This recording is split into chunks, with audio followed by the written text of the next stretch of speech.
you.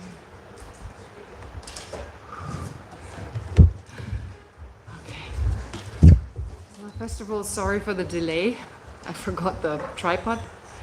The good thing is it was so difficult at this heat to get home, get the tripod and come back. I don't think I'll ever forget it again. Okay. All right.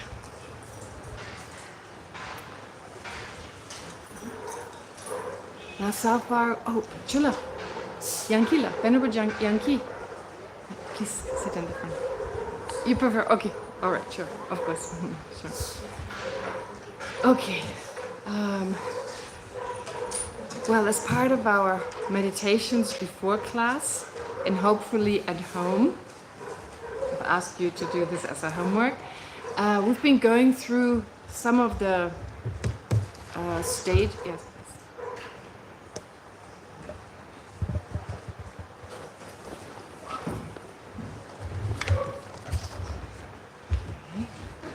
We've been going through some of the meditations that are typically done in order to generate bodhicitta.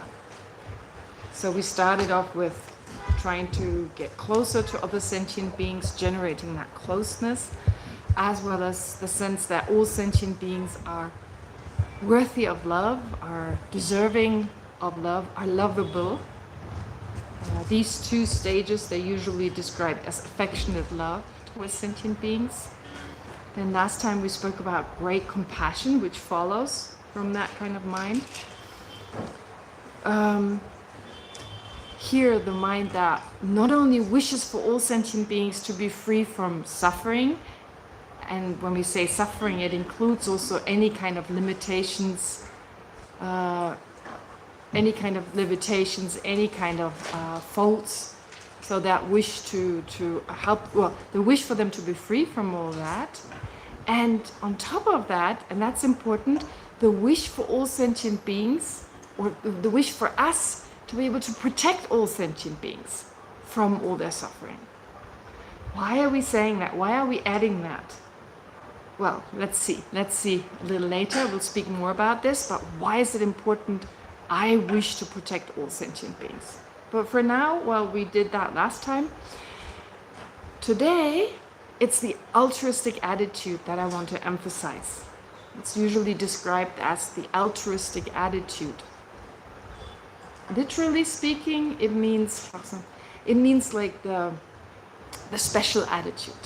Literally, the Tibetan term connotes special attitude, which is basically after the wish for all sentient beings to be free from all their limitations, their problems and so forth, and the wish to protect them from these, now the determination to do so.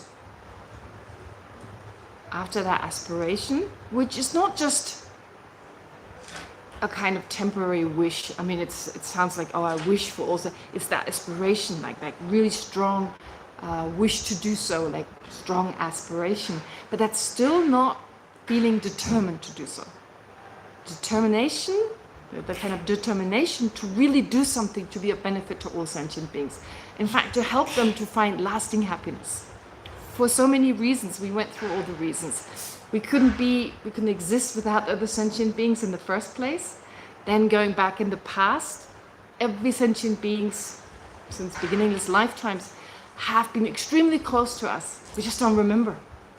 If you think the people you're closest to now, well, everyone has once been as close to you, if not closer, right? Okay. And then, of course, the fact that they're just like us. In the end, they're just like us. What drives them to act is that deep wish to find lasting satisfaction. Oh, if I just had that job, I'd be okay forever. That kind of emotional sense, it's not even rational. Or if I just was with that person, if I were with that person, I'd be okay. I'd be happy. I wouldn't want anything more. You know, like children. Mom, if I just got that, I will never ask for anything. It feels that way, I guess, in that moment, right?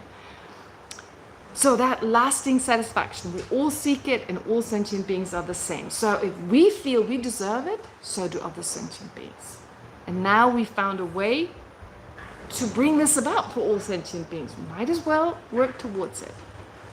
But the wish to do so needs to then be strengthened, needs to turn into what's called the altruistic attitude. Which is a bit like you see other sentient beings drowning, and first there's the wish, oh, may they not drown. May I be able to protect them from drowning. Then the next step is, I will protect them from drowning. And the third step would be, well, how? Well, first I should learn how to swim, and then become a lifeguard, right? So learning how to swim would be like attaining liberation myself, but then learning how to take others out of it, because just being able to swim, I may drown myself in the attempt to help someone.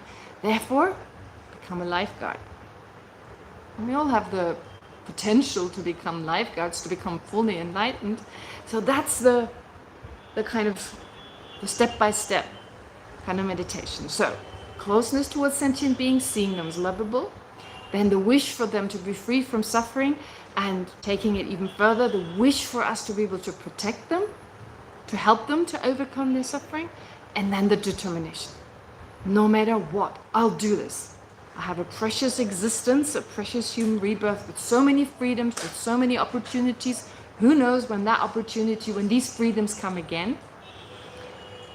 And then once that has been generated in our mind, well, what's the best way to fulfill that determination?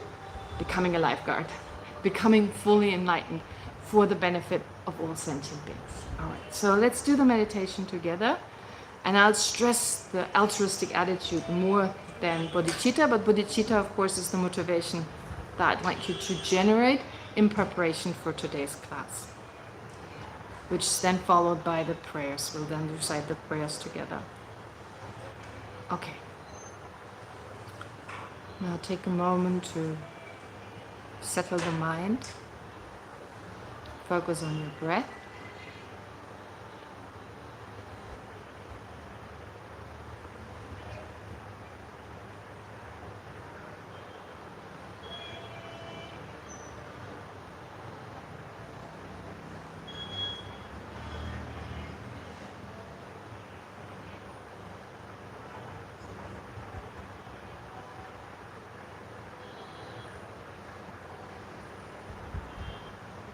And just bring to mind sentient beings.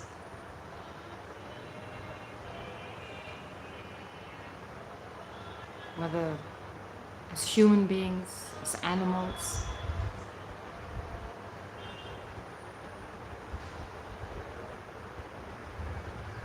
or any other form.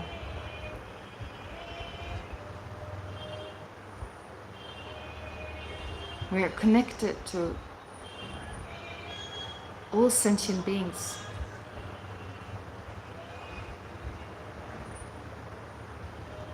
If not directly, but indirectly.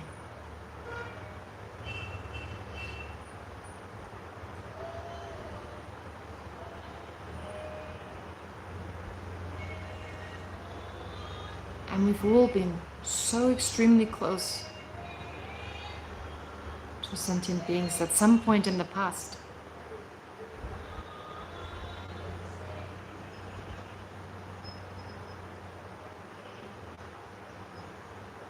Previous lifetime.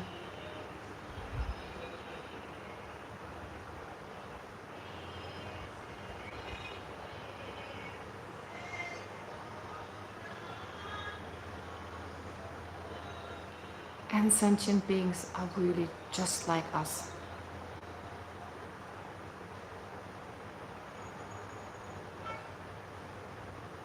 What we have in common with every sentient being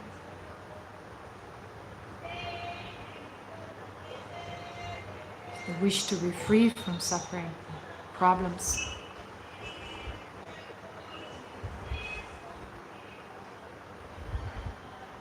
The wish to find satisfaction.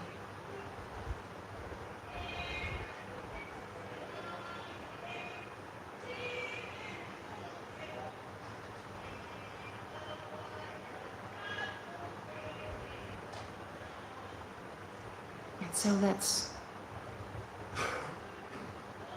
generate the wish. May all sentient beings find that satisfaction by first being free from any kind of unwanted experience.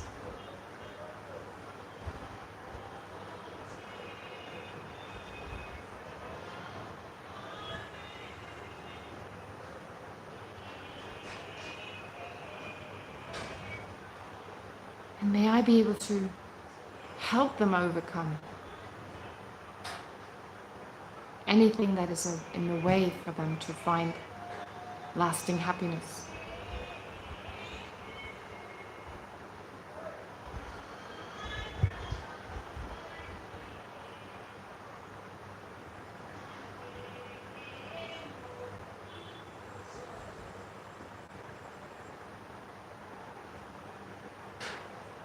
And then allow that aspiration to grow stronger.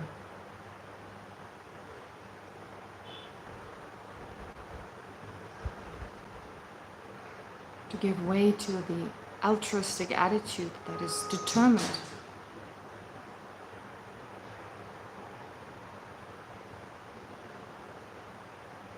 to help sentient beings overcome whatever is in the way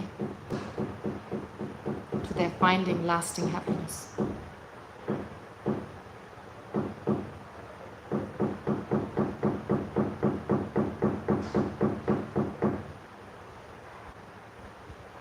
Especially since we have taken a human life that is full of so many freedoms and opportunities, conducive to practicing the Dharma.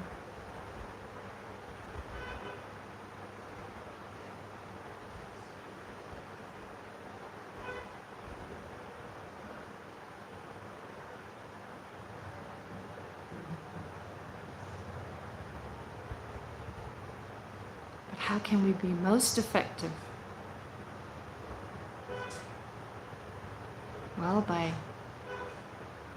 first becoming a fully enlightened Buddha, becoming a spiritual lifeguard.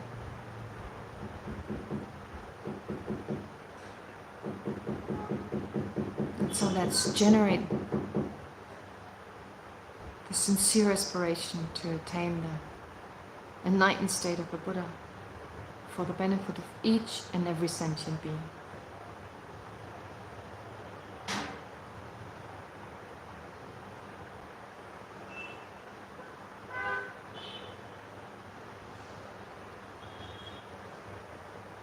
So with this motivation for today's class, let's recite the prayers. Until enlightenment, I go for refuge to the Buddha, the Dharma and the Sangha. By the merits of listening to the teachings, may I achieve Buddhahood for the benefit of all sentient beings. Until enlightenment, I go for refuge to the Buddha, the Dharma and the Sangha. By the merits of listening to the teachings, may I achieve Buddhahood for the benefit of all sentient beings. Until enlightenment, I go for refuge to the Buddha, the Dharma and the Sangha. By the merits of listening to the teachings, may I achieve Buddhahood for the benefit of all sentient beings.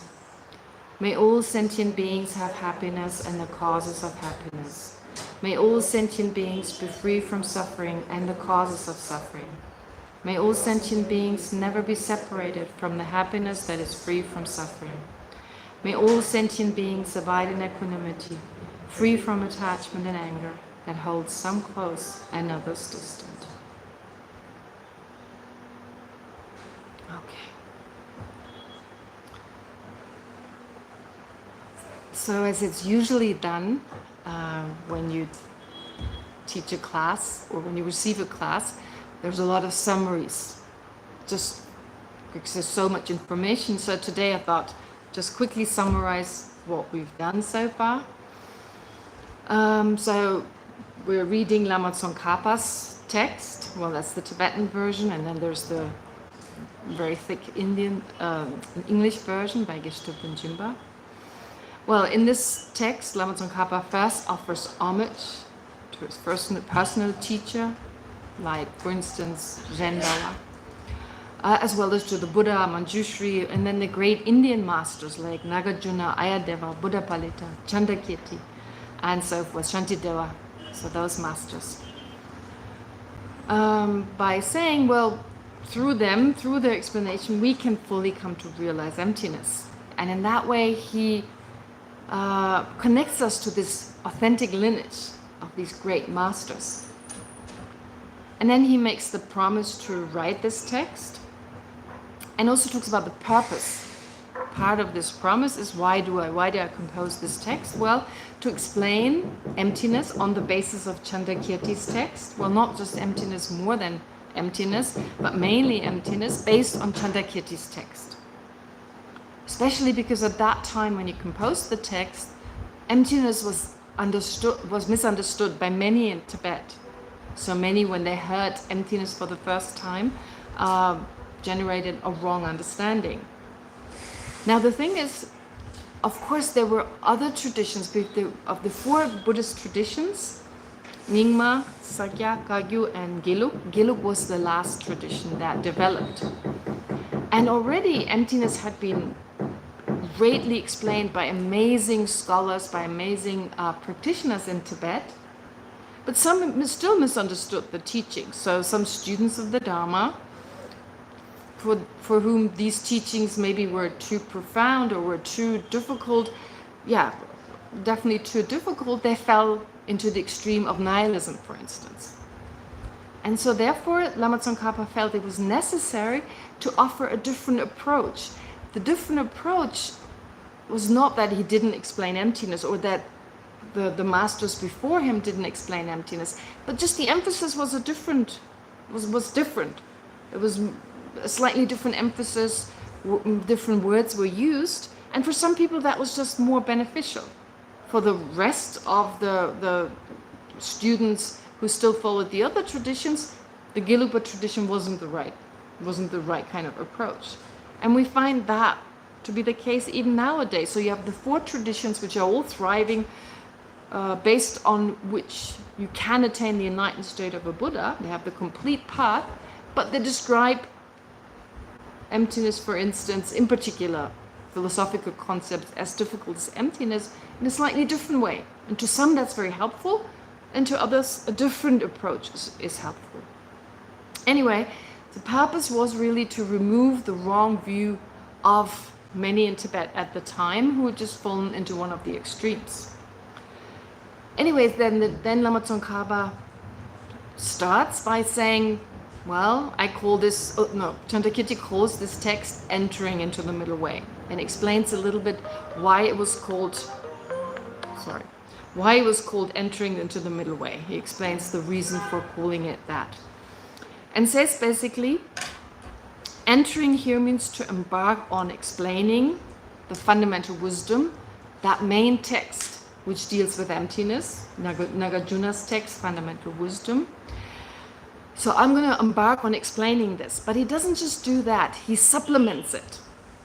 He adds some explanation to it, which he felt was beneficial to certain disciples, certainly the kind of main disciples that the text was directed towards. So possibly his own disciples, but also some other people he felt it was beneficial for. So what he did was he supplemented it with regard to the profound aspect. He supplemented it in terms of the profound and the vast. So what did he do when it came to the profound? Well, he explained emptiness, yes, of course, from the Prasangika school point of view. But to delineate the Prasangika exactly, he also refuted some of the lower philosophical schools, lower in terms of their explanation of emptiness, that are considered to be incomplete when it comes to how they describe the ultimate nature of all phenomena. So he refuted the Chittamatra school. Now actually, Nagarjuna already did that in the Fundamental Wisdom. He did refute Nagarjuna in this root text, the Fundamental Wisdom. He did refute the mind-only school, but only briefly. But because he refuted the mind-only school, because Nagarjuna refuted the mind-only school and explained emptiness from the point of view of the Prasangika school, we call him the trailblazer of the Madhyamika. The trailblazer of the Madhyamika, the pioneer, the founder of the chariot tradition of the Madhyamika. Why? Because not only did he explain the Madhyamika, but he delineated it clearly by refuting the school that is closest to the Madhyamika, which is the Chittamatra. Right? Of the four schools, Vaibhashika, Sautantrika, Chittamatra, and Madhyamika, the closest in their assertions of emptiness is the Chittamatra school.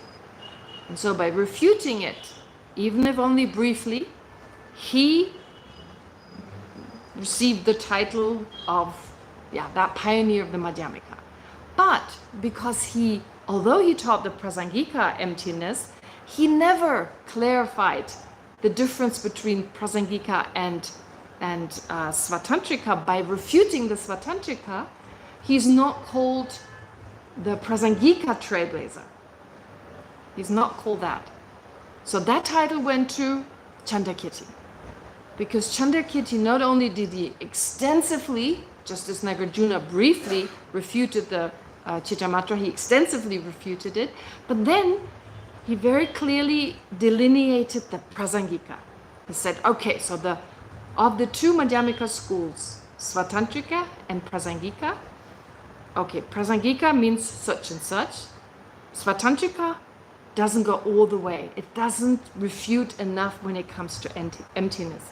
Therefore, refuting the Svatantrika, he clearly delineated the Prasangika, which is why we call him the pioneer or the founder of the chariot tradition, as it's called, that philosophical tradition, in other words, of the Prasangika. But something else he did was he also supplemented the discussion of conventional truth, which here means he very clearly explained not just how phenomena do not exist, but also how they exist, clearly explaining that they're merely labeled.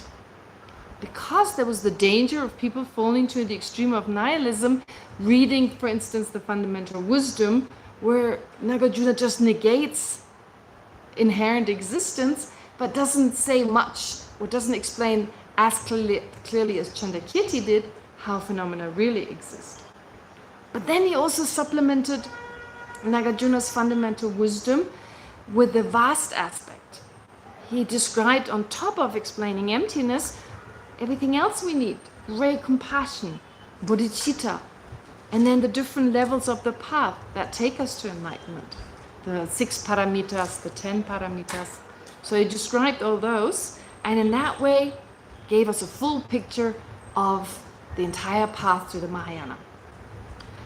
But he supplemented them, these explanations of the vast aspect, also by using Nagarjuna's texts, but not the fundamental wisdom, which doesn't contain these vast explanations. No, he used, for instance, the Ratnavali, precious garland, that I'm pretty sure many of you are familiar with. There are plenty of, I think at least 2 English translations, if not 3, available.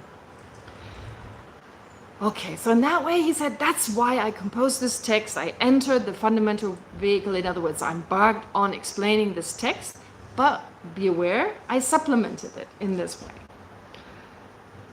Then the explanation of the title is followed by briefly mentioning the translation of the homage by the translator. Now, of course, the text we are following by Chandrakirti, it no longer exists. It exists in its complete form in Sanskrit. Therefore, we have to rely on the Tibetan text. And the Tibetan text came into existence, came into being because of the incredible sacrifice of some of the translators in the past. I mean, nowadays it's really easy to be a translator in comparison. In the past, the translators, the Lotsawas, they received this title Lotsawa, like really fully qualified translators who translated many of the texts. They had to travel to India from the high plains of Tibet to the hot from the high plains, from the high mountains of Tibet to the hot plains of India. And many of them died. I mean, there's stories of like hundreds traveling there and only a handful surviving, or maybe 20 surviving. So most of them actually gave up their life to travel to India to find a master to teach them Sanskrit and then to teach them the Dharma, in order then to return to Tibet and translate without dictionaries and without any kind of, well, electronic device anyway. I mean, it was difficult enough to find writing material. Incredible. The work they did, and they usually worked in groups. They didn't just produce a translation without checking it with others. And it was an amazing effort and an amazing sacrifice, which is why the Lotsawas are given special attention, especially those from the past, because of their incredible hard work. But anyway, here it's just the homage to Manjushri, the Buddha of wisdom. And by doing so, what happens is we have an understanding of the heart of the text, because although entering the middle way by Chandrakirti, the text we're studying in order to understand the fundamental wisdom, explains also the path of a bodhisattva. Its central focus is wisdom and emptiness.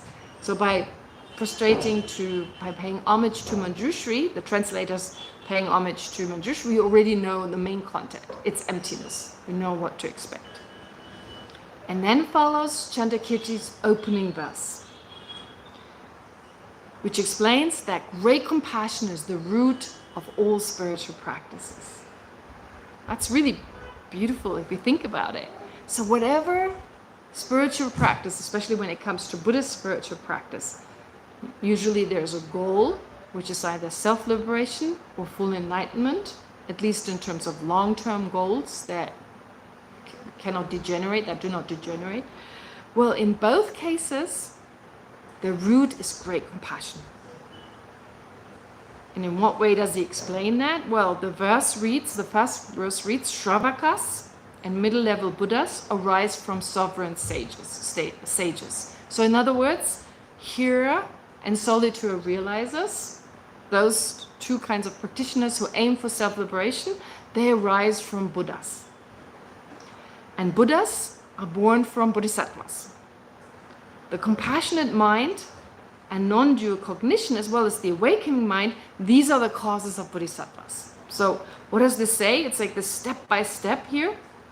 Well, great compassion along with the non-dual wisdom and bodhicitta, they give rise to bodhisattvas. And those bodhisattvas, through their practice, become Buddhas. And those Buddhas, through their teachings, give rise to hearers and solitary realizers. Right? So in other words, hearers and solitary realizers meet the Buddha. The Buddha is preceded by the practices of a bodhisattva, and a bodhisattva needs great compassion, the wisdom realizing emptiness, and bodhicitta. And then as we hear in the next verse, the root of the wisdom realizing emptiness and bodhicitta here is also great compassion. So great compassion is the root of all those. Okay. So this way, therefore, it is the root of the entire spiritual process. Even Pratyeka Buddhas, like these solitary practitioners who don't have the same kind of compassion as bodhisattvas, for instance, well, their root is also great compassion. And of course, eventually they'll become bodhisattvas. The solitary realizer stage is only temporary. The hero stage is only temporary. They have the inclination to become self-liberated. They reach that stage, possibly, or they change their mind even before. Initially, they may be inclined towards becoming self-liberated, but it's always possible to enter the bodhisattva path and become Buddhas before reaching self-liberation at first. However, some of them first become self-liberated and then enter the bodhisattva path. So from the point of view of this tradition, everyone will eventually enter the bodhisattva path. Everyone has the potential, and everyone will sooner or later. So then, having briefly gone through the first verse, Lama Tsongkhapa explains, okay, it says here literally Shravakas or hearers and middle-level Buddhas. arise from sovereign sages, which is such a weird way. I mean, even in Tibetan, it's like, it's not the ordinary vocabulary. This is kind of a poetic kind of language. So the hearers, we've already heard about the hearers who receive teachings from Buddhas, who teach others as well, who may even receive teachings on the universal vehicle, and without practicing it, they teach the bodhisattvas. But their personal goal is self-liberation. So those are the hearers, as we call them in English, or Shravakas in Sanskrit.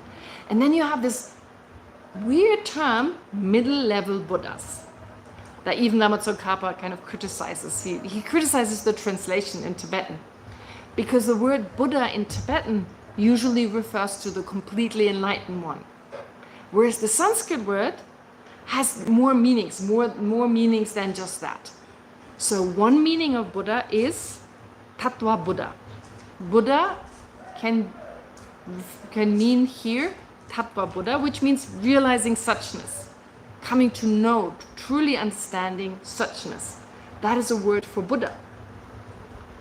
And since everyone, suchness being another word for emptiness, the actual nature of phenomena, the suchness of phenomena, well, in order to become self-liberated, or in order to become enlightened, you need suchness. You need to understand the ultimate nature of all phenomena, which is the main topic of this text.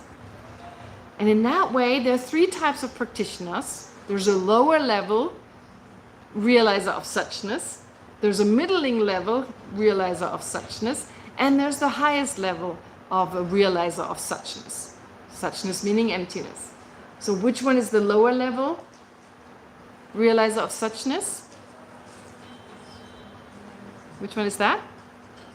The hero, the Shravaka, the lower level. Then you have the middling level, the middle level, it's the solitary realizer, and the highest level, the Bodhisattva or the Buddha. Yeah. Therefore, the middle level here really just refers to someone who realizes emptiness. And how do they differ? What's the main difference between them? Well, the accumulation of merit and wisdom. A Shravaka doesn't have to accumulate that much merit and wisdom, doesn't have to accumulate in the sense of having, doesn't have to practice in such a prolonged way as the solitary realizer, for instance, has to do. And then a bodhisattva, of course, has to accumulate even more merit and wisdom. In order to become fully enlightened, you have to accumulate even more merit and wisdom. So lower level, middling level, and higher level are explained mainly from this point of view. Okay, so we went through this before. And then sovereign sages. Well, why are Buddhas called sovereign sages? Well, basically because although hearers and solitary realizers are sages as well, deeply wise beings, but they haven't attained complete truth over, complete control or complete mastery over the truth, in the sense that Buddha's mind is omniscient. A Buddha's mind knows everything, and a Buddha's mind has effortless love and compassion for all sentient beings. This reminds me a little bit of the discussion we had. Banu asked during one class, he asked, if you become self-liberated, how come you don't automatically? Because when you're self-liberated, you overcome any misconception about how phenomena exist. Certainly you no longer hold on to an inherently existent I, which means there's no longer any self-centeredness. This misconception, that root for all our self-centeredness, is gone. Why is the automatic response not the wish to be there for all sentient beings? A wish that a Buddha has, that wish, that drive that a Buddha and even the Bodhisattva has to a certain degree, to just be there for all sentient beings. Well, it's not to do with the afflictions, it's got nothing to do with that root misconception or with anger, etc. It's the imprints that are left on the mental continuum every time the afflictions arise. We hear a little bit more about these imprints. Lama Tsongkhapa also talks about them. The imprint of anger. Even if anger is gone, if you have eliminated anger, there's still some tendencies in the mind left by these imprints, or the tendencies, or the imprints, as they're called, the imprints, or the residue of attachment. Once you become self-liberated, there's no longer anger, there's no longer attachment. The root misconception that gives rise to these afflictions is gone. They can no longer arise. Now, how come that a bodhisattva still has certain, a person who's liberated still has certain tendencies that are not in accordance with a Buddha, for instance? Well, it's because of the residue or the imprints of, for instance, attachment, which we'll hear about. And so all these afflictions, they leave something on the mind. I use the analogy, this is not something I came up with, of course. Last time I mentioned it, it's mentioned in the text. It's actually cited in the text. The analogy of garlic in a wooden vessel. So the garlic is like the afflictions, you can remove that, but the smell of the garlic, in order for that vessel to now be able to use it to, I don't know, put in honey or something without having that disgusting smell of garlic, you have to remove that smell as well, the smell of the garlic, which is like the residue, which is like the imprints left on the mind.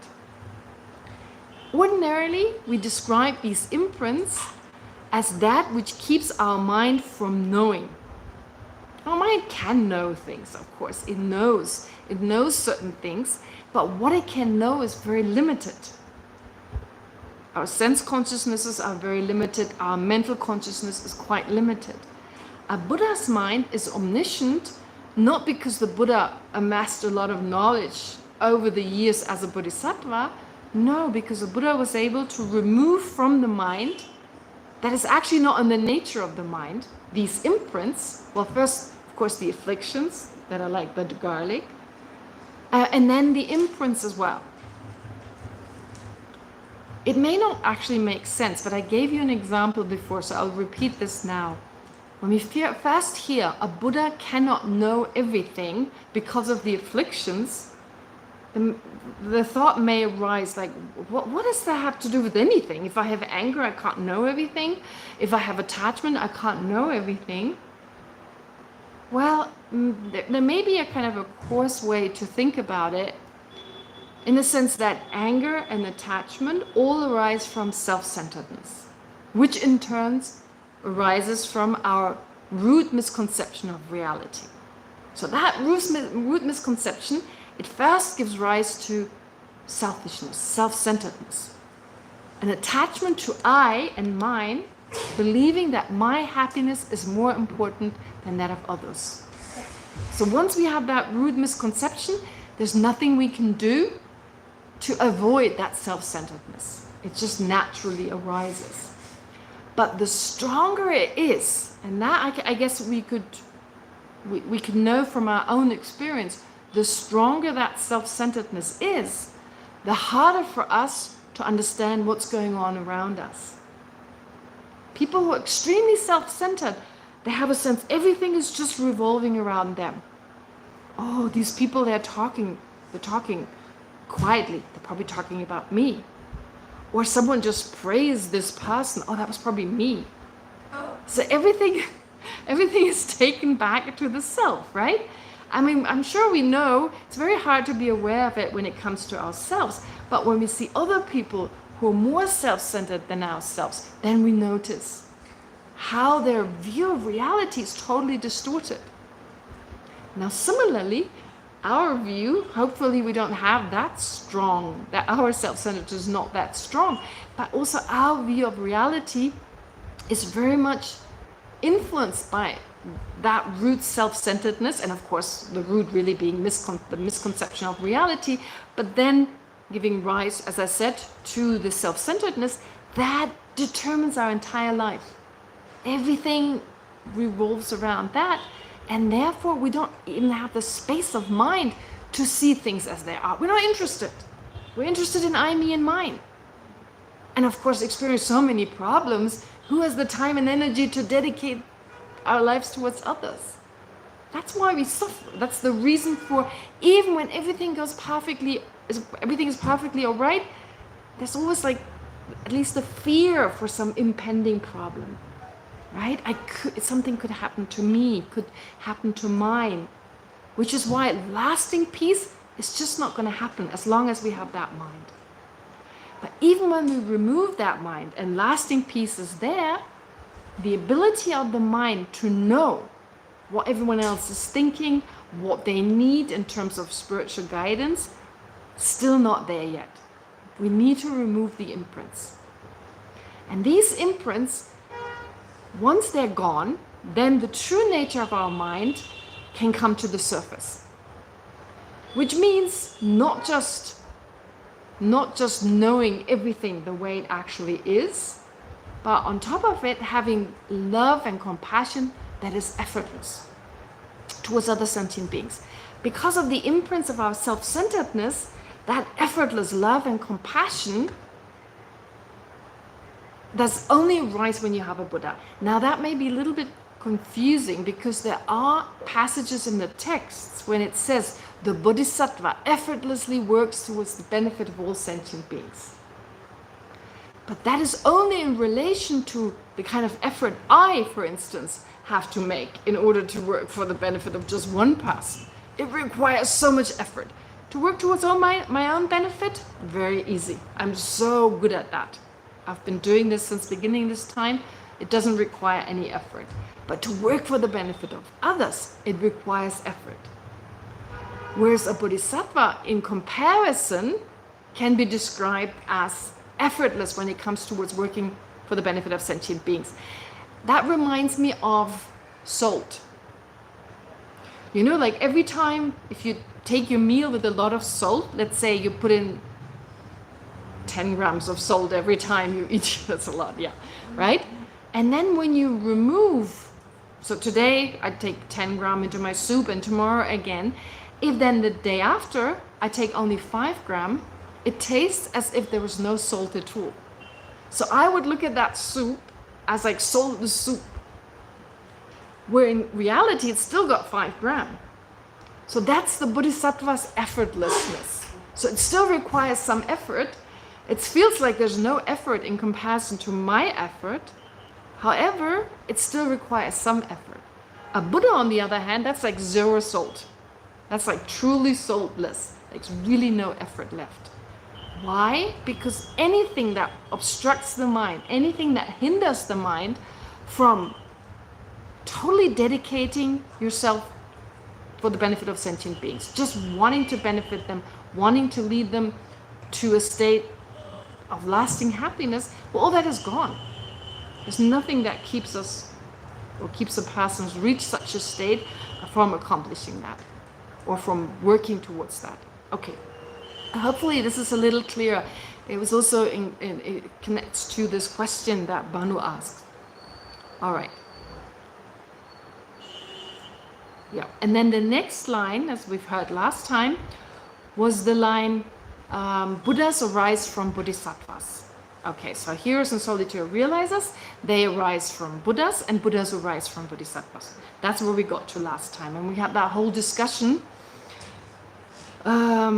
If we say Bodhisattvas are the cause of Buddhas, now cause and effect in Buddhism are really important. A lot of our studies over many years address that particular concept, cause and effect. It's not like we have one lecture that goes on for years, cause and effect, cause and effect. No, we have different topics that we study, and as part of these different topics, cause and effect are again and again mentioned. Now, one thing to know about cause and effect, very important aspect of cause and effect, is that the cause always precedes its effect. So whenever something has a cause, that cause goes first, and only after the cause no longer exists, then the effect comes into existence. That's a very important concept in Buddhism. So for instance, we took the example of a seed and a sprout, the classic example that is used in the text that we're very familiar with even nowadays. It's a universal example. Okay, so first you have the seed, and only when the seed is gone, when the seed is transformed, then you have the sprout. At the time of the sprout, there's no seed. At the time of the seed, there's no sprout. And we're talking not about the seed over there and the sprout over here. right? We're talking about a particular seed that changes to become a sprout. Now, if two phenomena have a relationship of cause and effect, if A is the cause and B is the effect, then B needs to be preceded by A. Which is why if A is the cause of B, B cannot be the cause of A. Does that make sense? It's impossible because one precedes the other. One goes first and the other one comes later. But here we had this discussion. If this text says the Bodhisattva is the cause of a Buddha, or Bodhisattvas are the causes of Buddhas, well, that would contradict the statement or the term, the Tibetan term, also the Sanskrit term, children of Bodhisattvas. Children of Buddhas, sorry. Children of Buddhas. There was a confused look for a moment. Yeah, so children of Buddhas. A Bodhisattva, another word for Bodhisattvas is child of Buddha, or child of Buddhas. By implication, therefore, well, a child of a Buddha is a result of a Buddha. It implies, so the word child of a Buddha implies a result of a Buddha, just as we are the result of our parents. And that's true. It makes sense, right? I mean, we use this word is used in that way. Therefore, it seems to be saying a Bodhisattva is the cause of a Buddha and the result of a Buddha. But as Alan said last time, he said correctly, no. When we say a Bodhisattva is the cause of a Buddha, we're saying a Bodhisattva becomes a Buddha. But a Bodhisattva doesn't become the Buddha that he's a child of. Right? It's another Buddha that teaches the Bodhisattva to then reach the state of a Buddha. Here we're talking about Bodhisattvas being the cause of Buddhas in the sense that they precede. First you have to become a Bodhisattva in order to become a Buddha. All right, this is how far we got. And then on the next page, where is it? Yes, on the next page, which in my text is 48, which means in some of your texts, it's either 38 or 53. Does that make sense? What is it in your hard copy? 40. Oops. Oh, is it 50 in mine? Oh, 50, sorry, 50, yeah. I made a mistake, it's not 48, it's 50. So that means, yeah, 40 in yours and 55 in the PDF. Am I right? Is it 55 in the PDF? You have it there with you. Pardon? Yes. Yeah, where it says question, yeah. 56. Never mind, I'll never figure that one out. The pages are just, different. Anyway, so here, the question, when the opponent objects, since Bodhisattvas are the conqueror's children, it would be correct to say that Bodhisattvas are born from conquerors. But to assert the opposite would be illogical, someone says, when an opponent objects. Then another person says, well, then the author himself indicates that he admits the premise, writing, it is true, Bodhisattvas are children of the conquerors. In that situation, one needs to give reasons why. Despite accepting the premise, there is no contradiction in saying Buddhas are born from Bodhisattvas. It is insufficient to simply provide reasons proving that Buddhas are born from Bodhisattvas. For even if such proofs are presented, the doubt raised earlier would remain unresolved. Okay, so that's a very complicated way of saying, okay, so someone is objecting to this statement, Buddhas are born from Bodhisattvas. So meaning fully enlightened beings come from those on the path to enlightenment. So what does the person objective say? Well, they say, wait, that doesn't make sense. We all agree that Bodhisattvas are the children of the Buddhas, meaning they follow the Buddha's teachings. So it makes sense to say Bodhisattvas come from Buddhas, not the other way around. But then the person objecting says, well, but the author of the text seems to agree with part of this objection by writing, it is true, Bodhisattvas are children of the conqueror Buddhas. So here the question is, if you agree, or the problem is here, if you agree with this point, then you need to explain why there's no contradiction when you also claim Buddhas are born from Bodhisattvas. Okay, it's not enough to just prove that Buddhas come from bodhisattvas. So in other words, the question is, how can you say both that A comes from B and B comes from A? That's basically what he's saying, right? Okay. And the answer is, such a fault does not arise. The meaning of the root text statement that Buddhas are born from bodhisattvas is this. And this is what we said before. In the first reason, that on the basis of undertaking the practice of the path, the bodhisattvas on the learner stage attains the fruit of Buddhahood. One understands that such a bodhisattva is not the child of the Buddha he will become. So this is from the point of view of spiritual practice.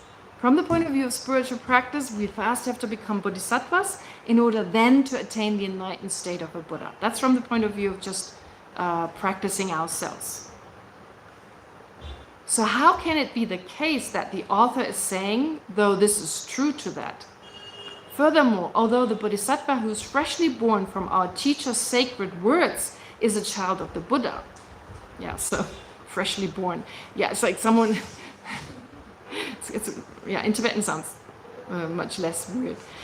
So the bodhisattva who's freshly becoming a student now, freshly in the sense who's newly as a beginner in particular, who's now received teachings from the Buddha and then enters the bodhisattva path, is described as a child of a Buddha, child of the Buddha. So here, this is more about teacher-student relationship. Before we can actually practice the path, becoming a bodhisattva and then eventually becoming a Buddha, you need the instructions from a Buddha. So you yourself are a disciple and you receive teachings from the Buddha, and in that sense, your teacher is like your parents. Oh, that example is used a lot. That analogy is used a lot. That here, for instance, a bodhisattva is a child of a Buddha. Or like they are so kind, like our parents. Like our parents taught us the most basics, how to walk, how to eat, and so forth. Where here on a spiritual level, in particular in the beginning, it's very important to have a teacher. But it's not the case that the Buddha came to be born from such a bodhisattva who needs a teacher. So the objection thus trades upon not distinguishing these two different contexts, to which the commentary has responded. So here the commentary being Chandrakirti's auto-commentary. So this discussion being mentioned in there. So why, if one possesses some intelligence, just will not understand this on the basis of Chandrakirti's own commentary? Be that as it may, it seems that numerous pointless explanations have emerged in response to this question. So it seems there was a lot of confusion about this particular passage, that people said, bodhisattvas are the result of Buddhas, why do you call them? And Lama Tsongkhapa is basically saying, if you're a little bit of intelligence, don't just discuss it, think for yourself for a moment and realize it's just in a different context. Yeah. So he's basically, he's saying, sometimes people come up with unnecessary, complicated explanations. All right. Anyway, so this is pretty easy. Now he goes on to say, now the text continues by explaining why are bodhisattvas described as a principal cause of Buddhas, and why are they praised? Why do you praise? Here really what is being praised here are bodhisattvas. So bodhisattvas are the causes of Buddhas. And in that way, implied by these words is you praise the bodhisattvas. And that is true also for other texts. Even the Buddhas themselves highly praise the bodhisattvas. Why is that? If actually the result is superior to the cause. Well, there are 4 reasons for such praise, for such eulogizing. So first, it's because the perfect cause of Buddhahood is most profound. It's extremely precious. So the cause of Buddhahood is so precious. Secondly, it is understood that by offering salutation or homage to the bodhisattvas, or to the bodhisattva, the cause, one implicitly offers salutation to the resultant Buddha as well. Okay, so if you praise the bodhisattva, you also praise the result. And then the third reason is, just as when one sees the young sprout with its main stalk, and so on, of a medicinal tree that could produce medicinal fruits, or desired fruits, One nurtures the plant with special care during its sapling stage with its tender leaves. One must cherish with care and nurture with great effort a bodhisattva on the beginner stage who represents the sprout that could bring forth the tree of the Buddha as a wellspring of relief for all beings. This also accounts for the fact that teachers very much look after their students. So when you have a Lama, of course, from our side, we are the students, we are the disciples, so we are always asked to have respect, to listen to what the teacher tells us, of course, with a skeptical mind, to question if it doesn't make sense, and then to respectfully say, well, I can't do that. But there's a lot of emphasis on relying on a qualified Lama, a qualified Lama. It's nowadays, it's no longer emphasized in the same way that when you learn, for instance, in the Lam Rim, sometimes it's not even mentioned, but it's still the root of the path. I mean, the Dharma becomes alive through a teacher. Because everything we study right now, it's just words. I mean, we don't feel it, right? It makes sense to a certain degree and it may inspire us, but deep within, it feels like, how's this even possible?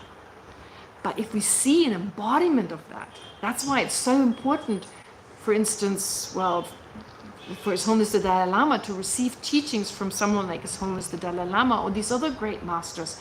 Then you can really see that this is possible.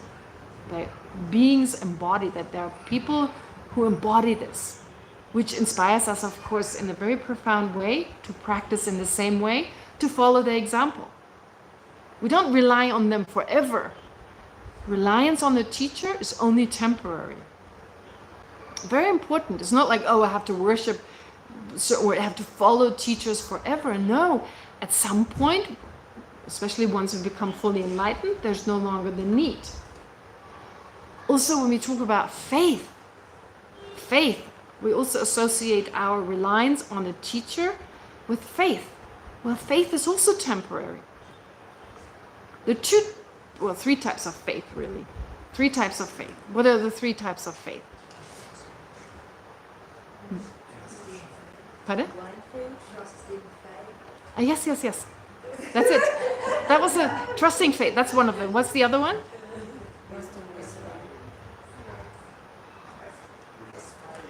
Aspiring faith. That's right, aspiring faith. Trusting faith. Joyful faith? I like to translate joyful faith, right? Okay. So there's believing faith, which means something that you're taught, you believe in that. Again, based on reasoning. It's not just because that would be blind faith, and that's not any of the three categories. It's not a type of faith we want to generate. No, we want to generate faith based on reasoning. That's temporary until we come to a first-hand knowledge of whatever we have faith in now. And I stress this a lot, so many people have heard me say that hundreds of times. There's so much we have faith in on a daily basis that we're not even aware of. Well, we're not even aware of that. Although we say, I know that, we just take it on faith. Right? I know that I was born on a certain day. I don't actually know. I trust my parents. They didn't lie to me, right? I was born on a particular day. I don't remember. And I hope they did. And so I just believe that my whole life. But I keep saying, I know I was born on that day. But it doesn't mean I really know it. And in fact, I did actually meet once. I was once in, I think it was in Land of Medicine Buddha. And I gave a class there. And one person said, oh, that's so funny. Because actually, as it turns out, my parents used to tell me I was born on, I don't know, May 26th or something. But they changed that in my what do you call that, a birth certificate, because it was also the day they got married, and it was just inconvenient that it was on that same day. So they didn't want to celebrate their anniversary on the same day it was my birthday, so they changed it. And she only found out much later. So it is in fact possible that we actually, we believe it's our birthday. And for Tibetans, that's not unusual because Tibetans traditionally don't keep any records of their birthday. They don't know when they were born, and in their passports, it just gives a rough estimate. Minus a few years if it's convenient. I mean, some of my teachers are like, yeah, so that's changed now, of course, but in the past, their birthdays, yeah, no one really knew. But the point is, therefore, a lot of the things we think we know, well, we Googled them. We know the facts, but we don't really know. We haven't had the experience, or we haven't gone through the logical reasoning. So I think that's extremely important, that most of the things we think we know, we take on faith. It was on the BBC, or I don't know, whatever my reason is. Some guy with a fancy PhD said so, and he got the Nobel Peace, or they got the Nobel Prize for medicine or whatever. Now I really believe it. Well, here's it is kind of a believing based on reasoning. I mean, the person really should know, and they have no reason to lie to us, right? I mean, like, we believe our parents. Why would they lie about our birthday? I mean, in one case, in this one example, there was a reason, but usually there's no reason. And so it is a type of faith based on reasoning. So similarly, there's certain things we hear about impermanence, about emptiness, especially in the beginning. They're really difficult. About reincarnation, really difficult and very strange to us, coming from a society where a very materialistic society, where it seems, well, without a brain you can't exist, and if the brain dies, you die. I think that's probably one of the main reasons we don't believe in reincarnation. And of course, culturally, Christianity, Judaism, Christianity and Islam, which are the kind of faith that we mainly grow up in or grow up with, don't support this idea, right? So therefore, it's initially just a faith based on reasoning, hopefully. But eventually, we have to leave it behind. Eventually, the goal is to gain first-hand knowledge. We won't be able to progress on the path unless at some point we realize ourselves. We incontrovertibly come to understand that there is reincarnation, that there is karma, that there is emptiness and impermanence. So it's only temporary. Then there's joyful faith. When you see your Lama, for instance, this kind of devotion, when you're in the presence of the Lama, and it's not always there. Of course, our afflictions also become part of our relationship with the Lama. But oftentimes, like, just seeing His Holiness, right? Like, sometimes the camera is directed at people when His Holiness walks past somewhere, and you just see these smiles, like, he's like, it says, I'm exaggerating, this doesn't look like a sincere smile, but no, it's just these happy faces. People are sometimes crying out of joy, because this joy is so overwhelming, your mind just reacts by tearing up. And so, yeah, this joy, it generates in our mind a joy that inspires us, a joy that it's full of admiration. We admire that person, we revere that person, again, based on reasoning, because of their good qualities, not because we believe everything they say. There's still a healthy skepticism, ideally. But anyway, that's also temporary, because at some point you become a Buddha yourself. That joy is ever present, a much greater joy, because there's nothing in the way to experiencing that bliss and happiness. It's all gone. So right now, it's just a temporary state that keeps us going, but it's only temporary in the sense that it's limited, and eventually it gives way to something much greater. And then there's aspiration of faith. Well, you don't aspire towards something when you reach it. What are we aspiring towards? Hopefully something realistic. Aspiring towards literally removing everyone's suffering? No, that's not going to happen. Unfortunately, we can't just remove. We may do the meditations knowing fully that this is impossible, but it's still very helpful for our practice. Donglen, for instance, breathing in the suffering of all sentience. Yeah, right. If that was possible, we wouldn't be talking about Buddhism. We all be Buddhas. We wouldn't have to talk about Buddhism because we all be enlightened. The Buddhas would have taken in all our sufferings long ago. Therefore, aspirational, so of course there can be some unrealistic aspirations, knowing that this is unrealistic, but we may still use it. But the main aspiration is to become fully enlightened for the benefit of all sentient beings. Once you become a Buddha, you don't need that. So none of these types of faith are lasting. They're only temporary until they're replaced with certain other states of mind. Does that make sense? Okay, great. Pardon? The first type of faith is like trusting faith, I think you called it, yeah. Believing faith, I've heard it translated as believing faith or trusting faith. To trust in what someone tells you. Yeah. The second type is sometimes called pure faith. But I don't know what's so pure about it, because it can be very pure, but the other ones can be pure as well. I prefer, because when it's explained, then it's usually joyful faith. Okay. So how did I get there? Perfect cause of Buddhahood is most profound. It's extremely precious. Oh yeah. So these are the kind of the four reasons why the cause is often praised more than the result. So praising bodhisattvas. The first reason is clear, because it is this great cause. The second reason is that it implied in that praise, by paying homage to the bodhisattvas, the praising the Buddhas is implied. The third is like, yeah, of course, oh, this is where I got to.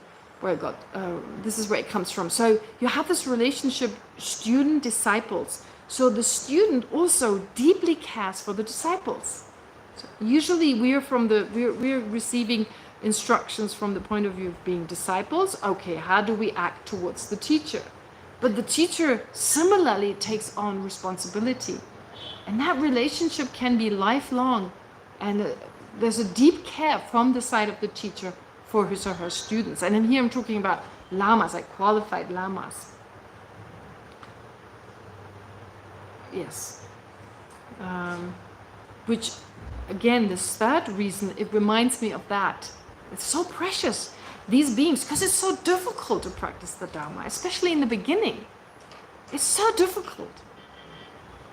Something Geshe Drupten Persang once said. I've talked about that a few times before, not in this class, but in other classes. He had a beautiful analogy, a beautiful way to describe a beginner's practice versus a more advanced practice.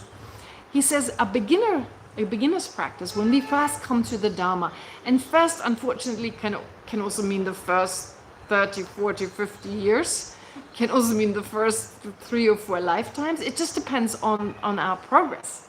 How much time every day we really spend practicing. Is it just a hobby? Is it something we do all the time? And just being a monk or nun does not mean you're practicing. I mean, I know from my own experience. So therefore, it means like really how much time you really spend with the Dharma, and you really transform your mind. Use it to transform your mind. Anyway, so a beginner is like taking a bicycle, right? Just an ordinary bicycle, and driving through a jungle with lots of roots and potholes, right? And you're driving and you're falling off and you're getting on the bike again, and you're just in pain. It's so difficult. You just want to leave it and just lie down and eat the fruits, whatever. So that's like the beginner stage. And then at some point it becomes less effort. I mean, there's less effort. It becomes more effortless, which is like you hit the main road, paved road. And now, you don't want to get off. You're like riding. It's enjoyable. So this part, this stage we have to reach. We're still in the jungle with the potholes and get stuck and then get out again, and sometimes get really stuck in a hole for quite a while, right? And it's difficult to get out of it again and to continue. But the good thing is eventually we hit the main road. Yeah, if we just hang in there. Yeah, so therefore, what I'm trying to say is, as with regard to reason number 3, the great lamas, they can see us struggling. I mean, they possibly remember when they were at that point, or they just know, yeah, this sucks. This is difficult. The afflictions are so strong. We're up against something so powerful that controls us right now. And that's our afflictions, our true enemies. They control us all the time. So we have very little control over them at this point. That's why little progress is so precious. Don't think back last week. Think back last year, last 5 years. And then you'll see, oh, in comparison to who I was 10 years ago, 5 years ago, there is a difference. And that really is encouraging. But again, the lamas are so kind to us for many reasons. It's their great compassion and so forth, but also realizing how precious it is that we haven't given up yet, I guess, right? Okay.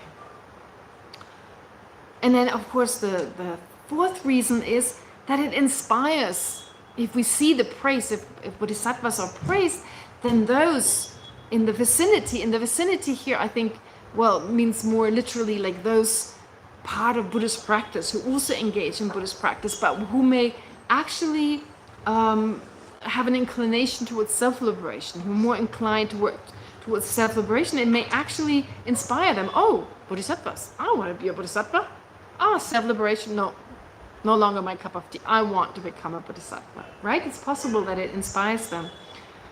So therefore, those who happen to be in the vicinity when extollments of the bodhisattva are being uttered, okay, so maybe literally if you're just in the nearby and you hear the bodhisattva being praised, but actually your interest is something different, it may inspire you. And you have already been placed among the three vehicles, so you're maybe on the Hira or the solitary realizer path.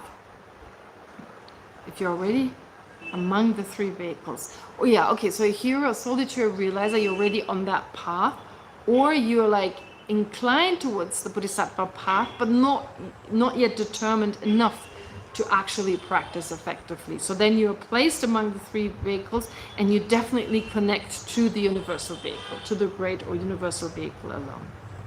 Okay.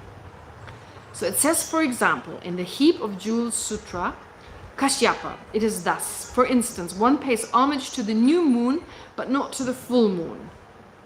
Okay, where does that happen? I actually researched it. Where does one pay homage to the new moon, but not to the... Okay, I did a little bit of research. I thought, okay, at least there must have been a time when that was the case. All right. So in ancient India, well, actually both the new moon and the full moon were important in religious life.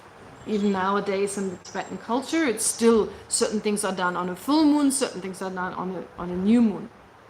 But it seems there were some communities, especially in certain South Indian communities, that gave special importance to the new moon. So one thing I found out that, in fact, in Tamil culture, Tamil, like to the very south of India, there was a tradition of worshipping the crescent moon, specifically like the third day after the new moon, so the crescent moon. And that's actually true in many ancient cultures, the crescent moon, right? All the way from Rome to India. So people would look for the first crescent moon in the sky to mark the new start of the month. And then that was seen as the new moon. So from that time, that was, although it's not literally the new moon, but that was seen as tracking a month.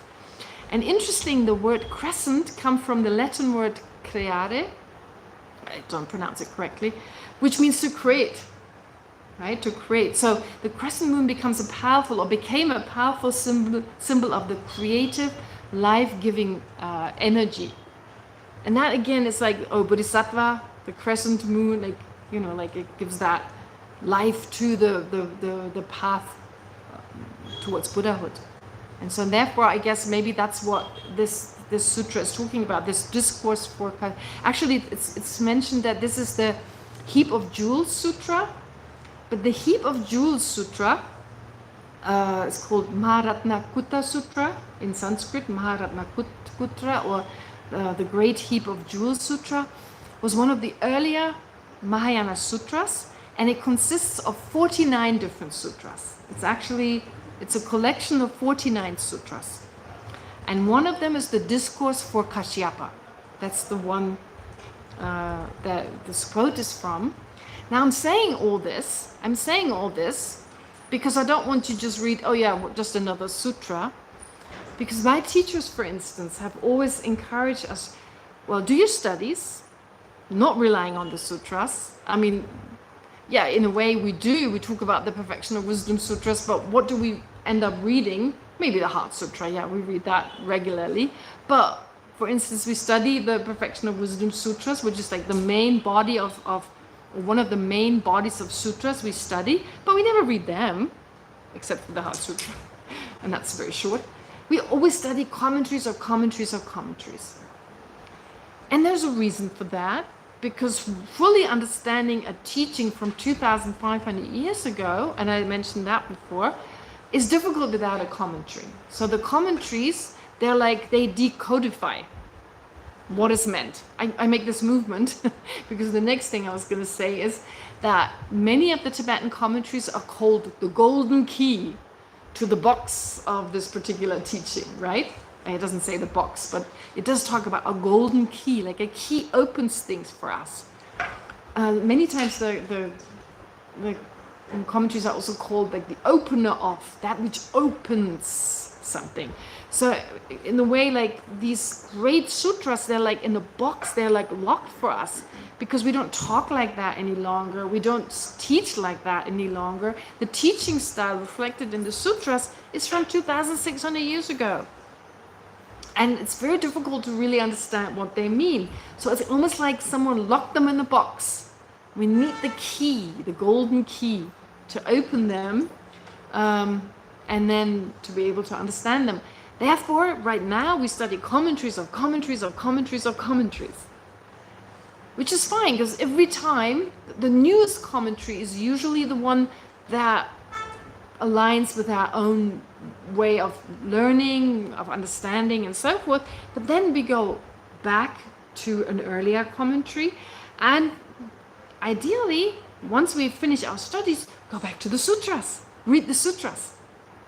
Now, nowadays, you get a lot of sutras because of Zonsei Kensho Rinpoche's incredible project, the 84,000 translation project. So many sutras have been translated. And the good thing is it's not that difficult in terms of the words. They're not that difficult. So the language in which they've been translated mainly from Tibetan, it's not that difficult. And the translators are usually trained to such a degree that they have enough knowledge to translate them. Now you have these sutras, which is why we should go back to the sutras. And so I thought if I say a little bit about this sutra, it may interest you, and once you come across it, you may actually start reading it. So this is, like I said, a quote from the Heap of Jewels Sutra, the Great Heap of Jewels Sutra.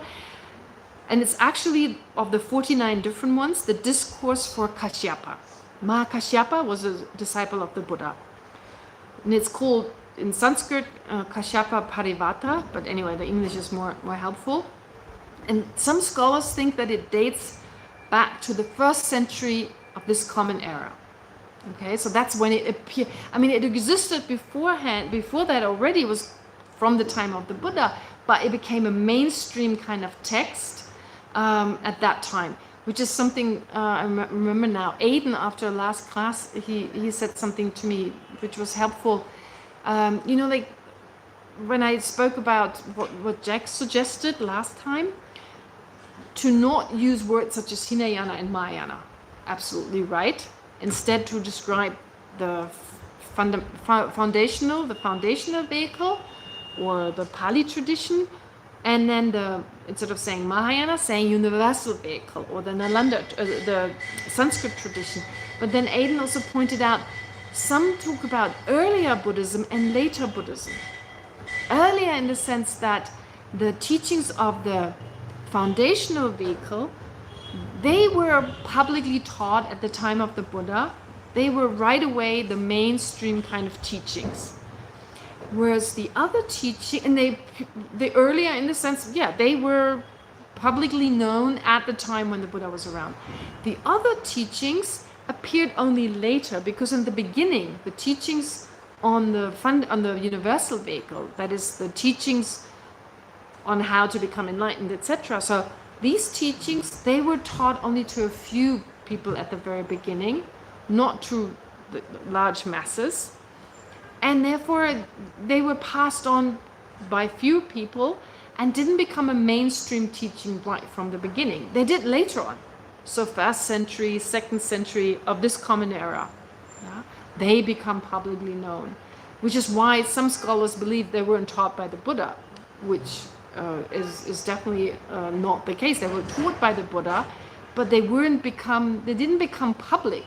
They weren't publicly known as early as the other teachings. All right. Anyway, so scholars think they date back to the 1st century, or they were written down later. That's also possible, that they were written down later than some of the other teachings, because they were passed down, and because of people's incredible photographic memory due to their practice of shamatha, for instance, which is just one of the byproducts of shamatha, is this ability to remember an entire text. And later on, they were written down. And so here, so they appeared apparently in the 1st century of this common era, and is therefore one of the earliest Mahayana texts. And it's here, this is like basically a dialogue between the Buddha and his disciple Mahakasyapa.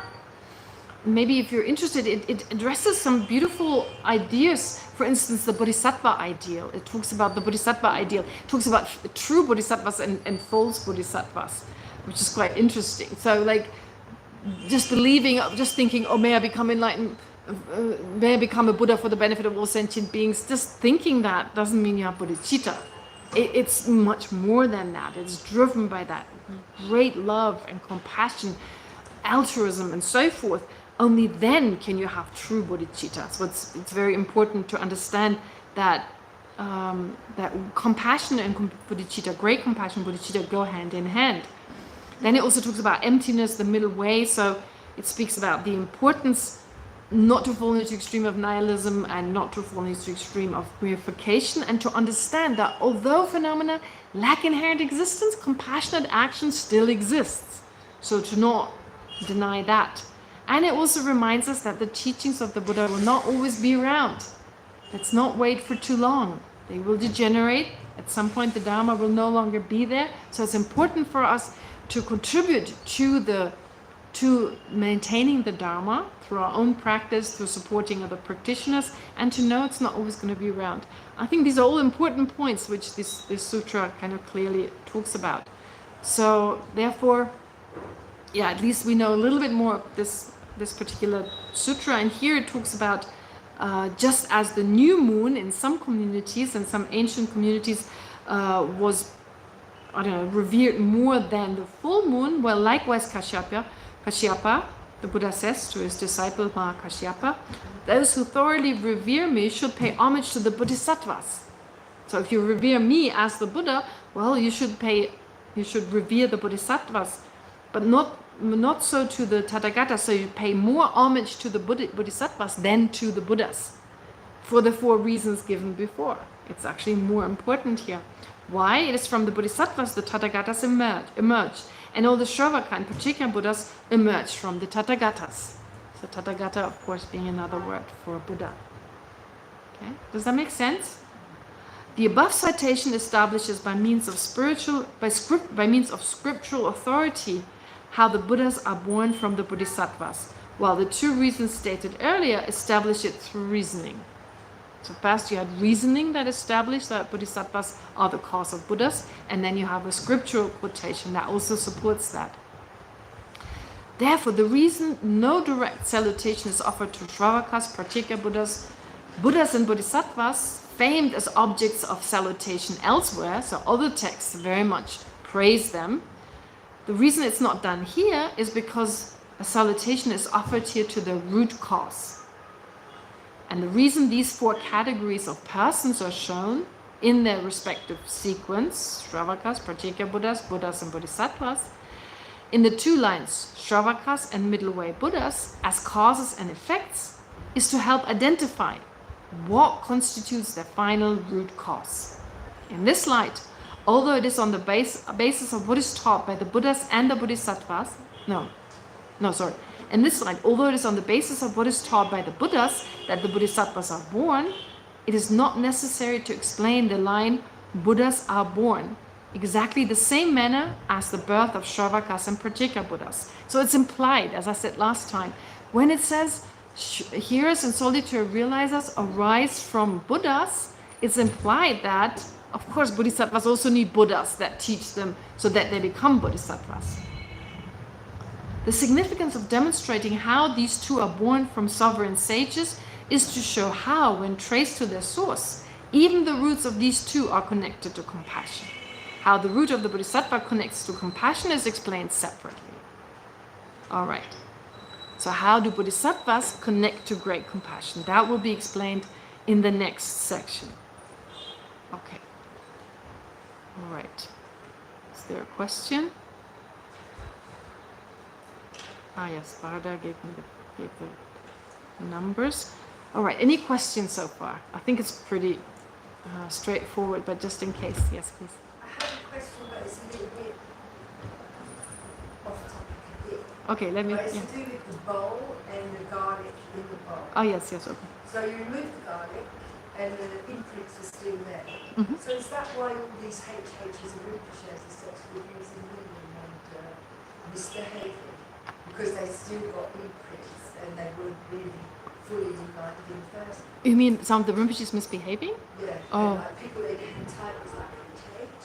Oh. And then they're misbehaving in a way like a normal human being. Oh. So that's just, I mean, it's off topic. No, it's not off topic really, because I did talk about the imprints. Why, how can they do that? If they're enlightened and they haven't got these afflictions, Oh. why did they ignite that? Well, first of all, not every Rinpoche is enlightened. Many, HHs. even if HH, I mean, His Holiness, I mean, Not that. or His Eminence or something. I mean, first of all, it's important. His Holiness the Dalai Lama has sometimes talked about this. Lama kind of means a spiritual teacher. Oh, repeat the question, of course, sorry. Yes, so her question was, if we talk about the imprints, for instance, and the garlic and the like removing the garlic fast and then removing the smell, well, how about some of the Rinpoches who is considered to be really highly realized Rinpoches, sometimes they give them the title like HE, like His Eminence, so some of them may misbehave. So how's that possible if they're enlightened? Well, first of all, His Holiness the Dalai Lama has said, Rinpoche and spiritual teacher like Lama, there are four possibilities. There are Rinpoches who are not Lamas, there are Lamas who are not Rinpoches, there are Lamas who are both Lamas and Rinpoches, and there are those who are neither. Implied by that is you have people who are recognized as Rinpoches, but they're not Lamas. They have that title, but that doesn't mean they're qualified spiritual teachers. And then, of course, you have Lamas who don't have the title Rinpoche, but they are qualified. Now, when it comes to Rinpoche, there's also some criticism. I know at least one Rinpoche, who himself is a very high Rinpoche, who criticizes this tradition a little bit. Because he said it's so receptive. What's the word? Receptive abuse. It's a receptive to abuse. Is that how you put it? Right? Susceptible. Yeah. Yes, it can be easily misused. I mean, not every Rinpoche is actually Rinpoche. It also happens that mistakes happen. Because we never asked who recognized you. I mean, sometimes there are ambitious parents behind. Possibly, that also happens. You remember the story of when His Holiness the Dalai Lama was recognized and there were all these other candidates?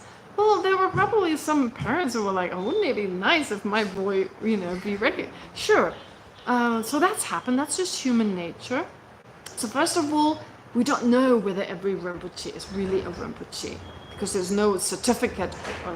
But usually Tibetan society, being not that large, I mean, it's by way of work. I mean, by way of mouth. So it's like you hear, oh, His Holiness recognized this person. So we can kind of trust when this person is recognized by His Holiness, for instance.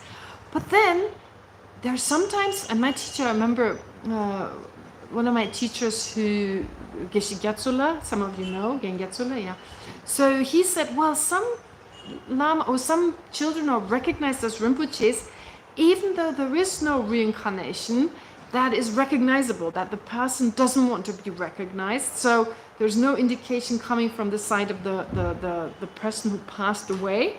And therefore, if it's beneficial for a community of disciples, sometimes His Holiness may recognize someone as the reincarnation, see some benefit in that, keep the disciples practicing, for instance, because they're reunited again around this Rinpoche, but he's actually not the reincarnation. And so may behave in a way that is questionable. That may also happen. But although that happens, the long-term benefit for this community is greater than the scandals.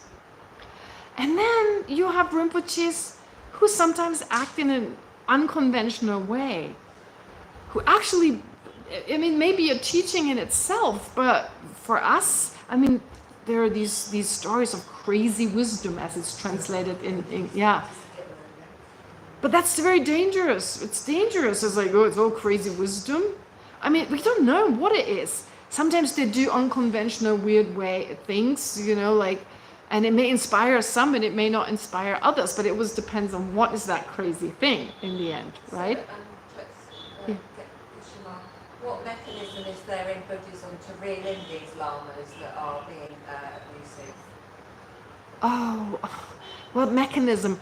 So far, and it depends on what abuse is. I mean, if you talk about abuse, I was talking about like behaving in I wasn't talking about abuse as such, but just behaving in a way that we don't associate with the Rinpoche. Well, is there something in place? Tibetan society does, to a certain degree, take care of it. You know, it goes, people talk about it, and then other people avoid this Rinpoche, possibly, right? So there's that. Oh, it's so complicated, this whole issue. I mean, Sorry. no, it's good.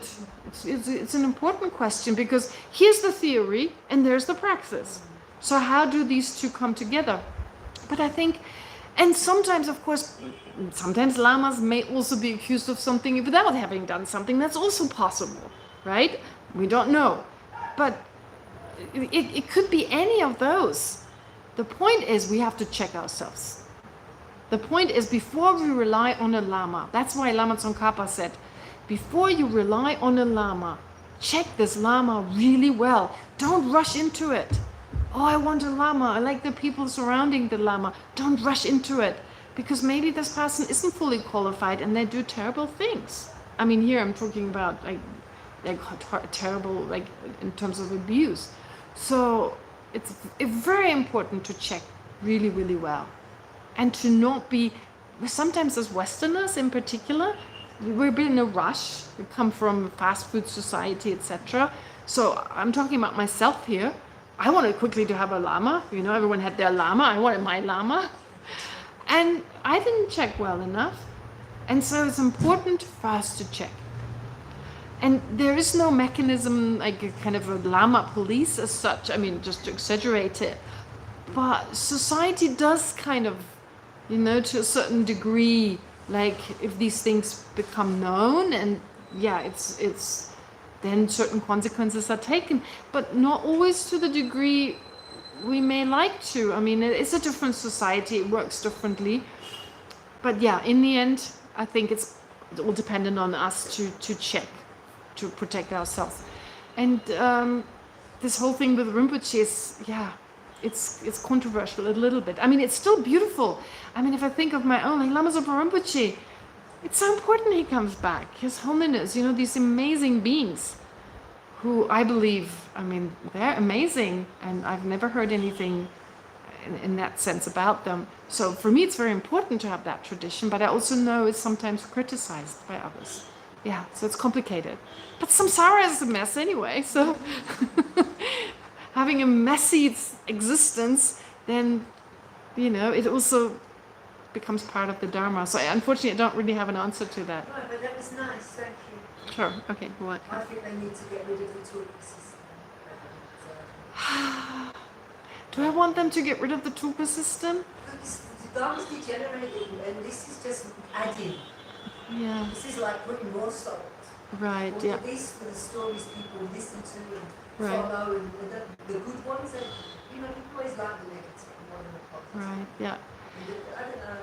Yeah, I don't know. I also don't know. Yeah, whether we should get rid of the tulpa system or whether there's another way to solve this, I don't know. But this has existed in Tibet as well, I'm pretty sure. It's existed at the time of in India, when the great masters were around, that there were always some people who abused certain positions, unfortunately, yeah. All right, great. Oh, okay. Oh, here I've got questions now. All right. Kelvin is saying, is it possible for someone who has entered the Pratyeka Buddha path to switch to the Bodhisattva path before completing the Bodhisattva, the Pratyeka Buddha path of no more learning?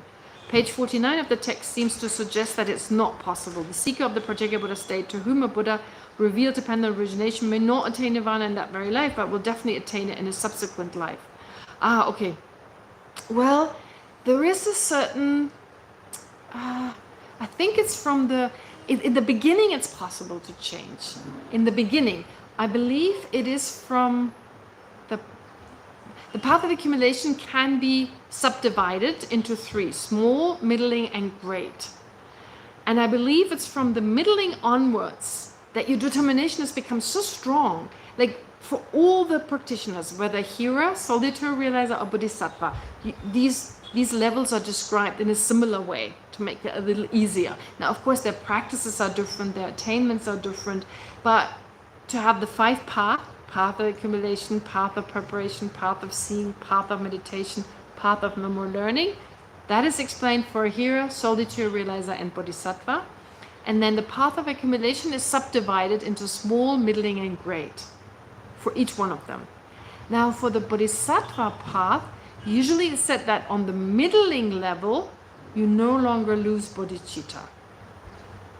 Some would debate that, but it's said that you have gold-like bodhicitta from that time onwards, gold being very solid, being very durable. So similarly, a bodhicitta is so durable that once you reach that level, you go all the way. And as far as I remember, I need to check it again, but as far as I remember, this is also true for a Hira and solitary realizer. I may be wrong, but I seem to remember, and I'll confirm it next time, that a Hira or solitary realizer, once they're on the middling path of accumulation, their determination to become self-liberated is so strong, they won't leave that practice behind and enter the Bodhisattva path. It just shows how powerful the mind can grow, right? You're determined, so determined. Right now, I'm so flaky. You know, it's like anyone can come and tell me anything and I may just change my mind. But at that point, you're no longer flaky. You're just so determined on the path of the middling stage of, So therefore, for Hira, once they reach that level, they won't enter the Bodhisattva path. They go all the way to the end, and only once they're done, after a period of basically enjoying their liberation, if you like, I mean, staying in that blissful state of liberation after they attained liberation, well, then they enter the Bodhisattva path. But what is meant here on page 49, I don't think it's talking about that. I think he's talking from the point of view of someone who is already totally determined, will not swerve from that determination, will not. So there are still those who may change their mind at an earlier stage, but for someone who doesn't change their mind, for that person, well, even if they receive teachings in this lifetime, as a Pratyeka Buddha, we've heard that they make prayers to be reborn somewhere where there are no Buddhas. So for that prayer to be fulfilled, they need another life for that prayer to come true, which is why they usually say Pratyeka Buddhas, they take another life at the very least. Yes. Okay, so this is what this is pointing at. I don't think it's contradictory. It's not contradicting the fact that there can be Pratyeka Buddha learners who in the very beginning are not that determined yet, so that they can actually change and enter the Mahayana path. Okay, Lobsang Churpil. Oh no, first I take a question from here. You've got another. Yes, please. You say the three types of faith are only temporary. Mm-hmm. I'm not sure I understand very well. Are we talking about this temporary by nature because another type of mind and affection are going to come and everything, or is it changing to Buddhahood? Okay. This is interesting. This is good because you're asking this because Losam Chimpel also says, can you repeat the three types of faith? So I can do both together. Okay, so your question is, what does it mean to be temporary? In what sense? That the mind changes, or does it mean you have to become a Buddha or reach a certain stage? Well, first of all, let's take the first one, believing faith. Believing faith or trusting faith, yeah. So different translations, trusting, believing faith, yeah, that's close enough to the Tibetan. Which basically means you believe in something or you trust that a particular teaching, for instance, that you've heard is true. So you trust there's emptiness, for instance. Now, when does that trust, the trust in emptiness, when does it stop to be trust? But when does it give way to an understanding there's emptiness? Well, when you realize it. Once you realize there's emptiness, you don't have trust in emptiness. It just wouldn't make sense. You know, I trust, I've got my book in front of me. No, I know it's in front of me. You can't, it would be contradictory to say, I trust and I know. Yeah, so in that case, it's got nothing to do whether you become a Buddha or not. Even before becoming a Buddha, once you realize emptiness, then you know. Or once you, I don't know, through a meditation or some kind of, what is it called, regression, past life regression, you remember there's a past life, even though without any spiritual progress as such, but you did a past life regression and suddenly you remember, then you know I lived before. You may still have trust that you lived many times before, but you only remember one lifetime, but that you lived before is now, that faith is now replaced by knowledge, by your memory of that. Okay. So therefore, whichever example you take, for instance, trusting that I can know everything at some point. Well, that trust you can only have, I guess. You can conceptually know that even before we become a Buddha. So you don't have to become a Buddha to conceptually know that it's possible to be omniscient. But to directly know that, like through your own experience, you have to be a Buddha. Now, with regard to the joyful faith, Buddha doesn't have this kind of faith, that kind of, there's always joy. So in that case, I would say, I don't really know how a Bodhisattva, but I'm sure they get all the way up to the highest level of a Bodhisattva, they would have that kind of faith in the Buddha at the very least. So faith in the Buddha, that joyful kind of faith. But once you become like the Buddha, you would still have gratitude towards a particular Buddha who's helped you to reach that state. But I don't think you have that faith, that kind of joyful faith once you become a Buddha. There's just joy anyway. There's no other kind of joy than just that joy of a Buddha being omniscient and so forth. And then as of the third time, aspirational joy, well, as soon as your aspiration has been fulfilled, right? So if you have the aspiration to go to university, once you're in university, that aspiration has been fulfilled, so no need to have that type. But of course, you're talking about spiritual aspiration. So let's say you generate bodhicitta now. Okay, so to newly generate bodhicitta, that aspiration, you just generated it. Of course, the deeper level of bodhicitta, and now you aim for a deeper level of that mind of enlightenment. But yes, so it's only as long as you have not fulfilled the aspiration that you have the aspiration, or that you can have the aspiration. Okay, great. All right. Anyone else? Oh yes, someone wrote them down here. Dekyo. B is asking, I wonder how we can really check Since the abuse happened in closed door and often not known till many years later, even then there were often many who disputed the account of the abuse. I don't know. Could you read the question? I read it again, sorry. I wonder how we can really check, since the abuse happens behind closed doors and is often not known until many years later. Even then, there are often many who dispute the account of the abused. Sorry, I have no idea. I don't know. I cannot give you a good answer. Yeah. All right. Yes, if you have more. Yes, Aidan? You say that Shravakas achieve individual liberation. Yes. It says here, in this explanation, Shravakas are so called because they have been heard from the Buddhas. The path of Shravakas has been Buddha. Can you read, say a little louder so I don't hear? In this explanation, Shravakas are so called because having heard from the Buddhas, the path of Shravakas has been Buddha. Yes. They then defend those who try to highlight. Sorry, it starts raining. It gets even harder. Okay, page 51. Ooh, now it gets... Page 51, that would make it... Wait, someone just sent me the page numbers. Varda did. They printed this page. And it's on the bottom 50, digital 55. 50.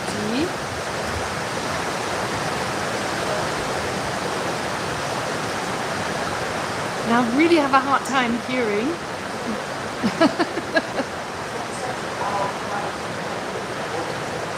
Yes. Okay. This is second paragraph. Okay. Okay. Although this etymology of the word Shravaka, yeah.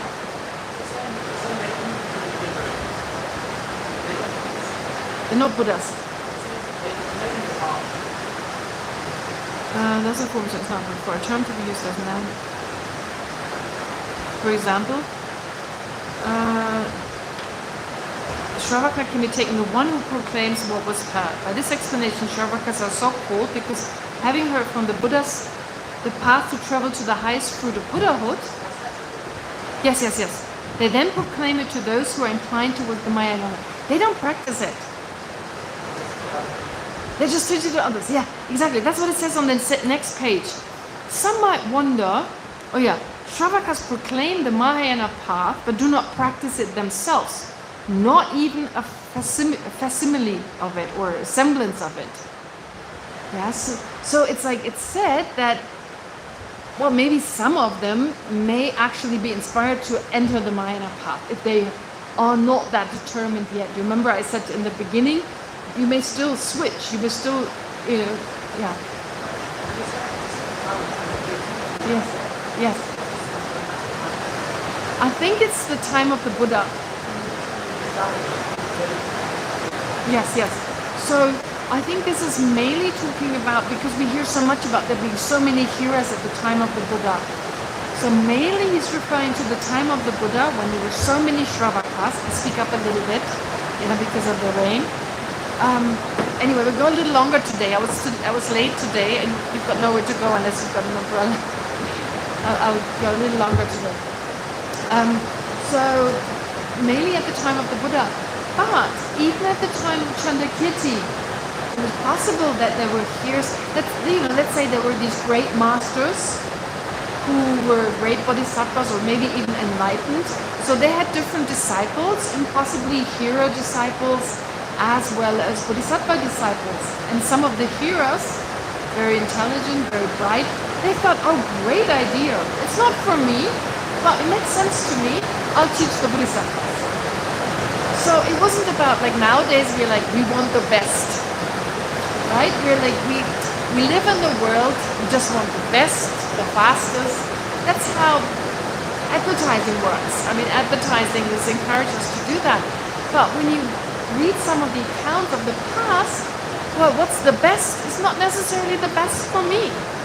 I mean, some felt, okay, bodhisattva path, yes, maybe possible, but I know my own limitations. That's not for me. It may be best, yes, but I can be second best. That's all right. It works for me.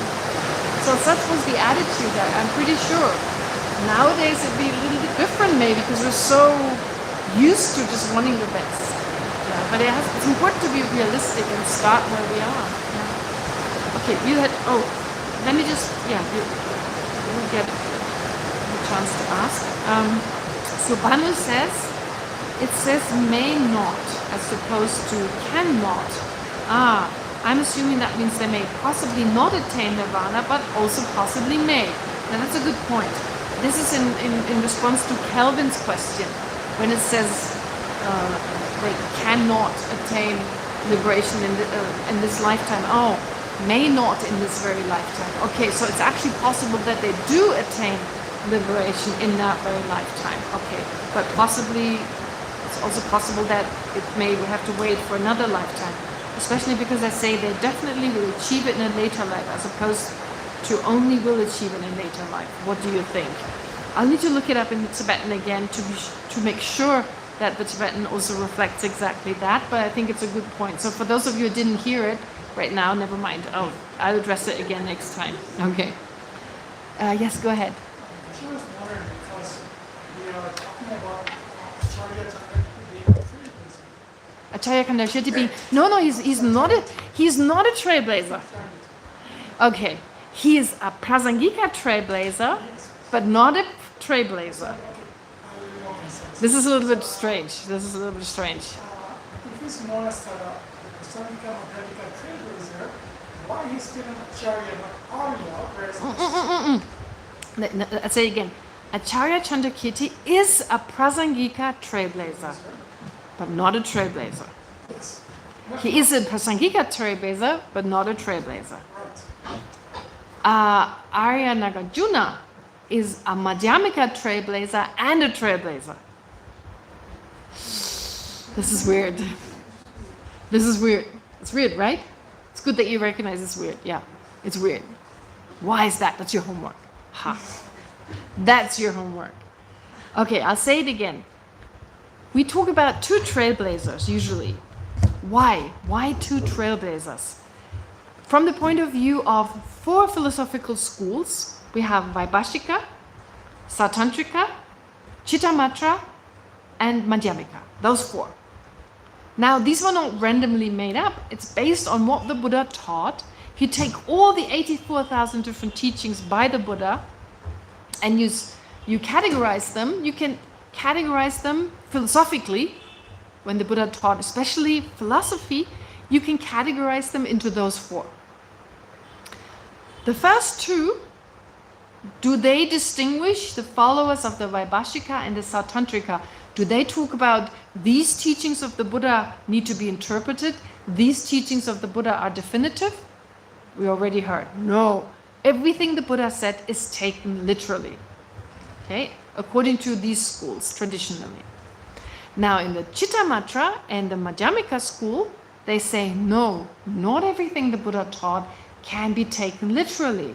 We have to distinguish between teachings that are interpretative and teachings that are definitive. Okay. Now, how does that relate to trailblazers? Well, it relates to which teachings from the Buddha are definitive from the point of view of Chittamatra. Which teachings of the Buddha need to be interpreted from the point of the Chittamatra. Right? So which teachings can I take literally the way the Buddha taught it from the point of view of the Chittamatra school, and which teachings have a certain intention, there's a certain intent for saying so, cannot be taken literally. You have that distinction for the Chittamatra school, and you have that distinction for the Madhyamika school. Therefore, trailblazers only exist for the Chittamatra and the Madhyamika school, because this assertion of definitive and interpretative only exists for those two schools. Okay, having said that, we then say there are two trailblazers for each of the two schools. The Chittamatra trailblazer. Who is the Chittamatra trailblazer? Asanga. Okay, we haven't really talked about Asanga. Asanga doesn't really play a huge role in this text, so don't worry. He's not mentioned. I mean, maybe at some point, but he doesn't play a huge role because we don't talk about Chittamatra, except we refute it. So in that way, later it's being refuted. But anyway, so he's not really mentioned, but Asanga is the Chittamatra trailblazer. And Nagarjuna is the Madhyamika trailblazer. Those are the two trailblazers, and no more. But then we hear Chandrakirti is the Prasangika Madhyamika trailblazer. But he's not a trailblazer. Huh? Why? Or Bhavavivika is the Swatantrika Madhyamika trailblazer. But he's not a trailblazer. Why? Okay, that's your homework. Think, why could that be? Why could that be? Oh! Okay, so please don't answer it now. Maybe some of you already know. It's a little weird. It's like, he's a student at the IBD, but he's not a student. Huh? Sounds a bit like that, right? He's a bus driver in McLeodganj, but he's not a bus driver. It sounds a bit like that. He's a Madhyamika Prasangika trailblazer, but he's not a trailblazer. Yeah, but that's different. That's different. Okay, great. One more. Maybe a Buddha does not have joyful faith, but is, so Venerable Yangdrön says, maybe a Buddha does not have joyful faith, but is joyful faith. Okay, what would be a debate? Regarding the subject, Buddha Shakyamuni, it follows he's not a person. Regarding the subject, by Buddha Shakyamuni, he's not a person because he's mind. He's mind because he's faith. Right? Faith is a mental consciousness. It's a mental factor. It's consciousness. It's mind. So if Buddha Shakyamuni were joyful faith, that would mean Buddha Shakyamuni is faith. And if he's faith, then he's a consciousness. And we already know a person can have consciousness, but a person is not consciousness. A person is not consciousness. A person is merely labeled on the basis of consciousness, and if they have a body, right? But a person is not consciousness. So the debate would be here regarding the subject of Buddha Shakyamuni. It follows Buddha Shakyamuni is not a person, because Buddha Shakyamuni is consciousness, because Buddha Shakyamuni is joyful faith, as Venerable Yangdrön said. So this is an example of the debate being formulated through absurdities. And I'm not saying this is not a great question. You may feel like, oh yeah, the Buddha is this joy. But I think what she means is like just seeing the Buddha is just that joyful experience. As the Buddha experiences joy, we experience joy. Maybe that's what she means. But to be totally precise, what is faith? Faith is a mental factor. A person is not a mental factor. Which, what it points out here is also, it's very important how we use language, to be very precise. A lot of the debates help us. Like when we debate, if I were to say, I mean, the classic example, I give you one of the classic examples before I let you go because you must be so tired. The classic example of a debate is this. Bear with me, just 2 minutes. In the very beginning, when we start to debate, there's a very precise way how to categorize things. So you have, for instance, colors, you have shapes, you have persons. So a color and a shape are the objects we see with our eye consciousness. So as a person, I have a color, I have a shape, but I'm not a color and I'm not shape, right? And whatever is a color, for instance, whatever is white must be a color. And a color is not a person. Now, in our everyday language, we're not that precise. But when you study philosophy, you have to learn to be very precise. So there's this typical debate regarding the subject, a white horse. It follows that it's a horse. The answer is yes. Regarding the subject, the white horse, it follows it is a living being. Yes, it is. Regarding the subject, the white horse, it follows that it's white. And then the other person goes, yeah, it's white. A white horse is white. Right? And if you say it's white, because we would say, is the white horse white? Is this red? Is this white? Is the white horse white? Usually we say yes. But then there's a contradiction. And now I would debate regarding the subject, the white horse. It follows it's not a horse.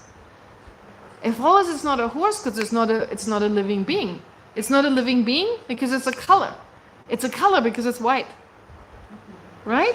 So, you see, this kind of reflects this debate, the inconsistencies. When I said in this tradition, the Prasangika, the main method is to apply absurdities. Right? So I'm looking for, I'm so happy when the person I'm debating with has an absurdity, because then I can do exactly that. And in the end, they contradict themselves. And that's when they're able to let go. Right? So this was great of Venerable Yandong giving us the opportunity to make that kind of set forth that kind of debate. Right? Okay, anyway, that's it. Or have 3 more, no, I'm kidding. No, all right, so let's, at the very end, take a moment to dedicate all the positive potential we accumulated today by thinking, well, may it become a cause for all of us to continue on the path, however bumpy it may be right now, so that eventually we'll hit the main road that are able to effectively practice the Bodhisattva path and eventually become fully enlightened for the benefit of all sentient beings. But in the meantime, may the life of our fully qualified masters, like His Holiness the Dalai Lama and all other spiritually fully qualified masters, to be extremely long and healthy, so that they can continue to guide us through their words and their example. And of course, may whatever virtue we've accumulated also become a cause for the world we live in right now to be positively affected, so that hatred, aversion and so forth will grow weaker, and many of the conflicts will slowly cease. So with this in mind, let's recite the dedication prayers. In the snow-encircled land, you are the source of benefit and bliss. Avalokiteshvara, Tenzin Gyatso, please remain in life until samsara ends. The brave Manjushri and also Samantabhadra realize things as they are. Hence, in order to be able to follow their example, I dedicate these merits in the best way. With the dedication, praise the Supreme by the victorious ones of the 3 times, I completely dedicate all these roots of virtue so that I may engage in the noble Bodhisattva deeds. May the precious Bodhi mind, not yet born, arise and grow. May that born have no decline, but increase forevermore. Okay, thank you very much. Have a nice weekend and see you next Tuesday.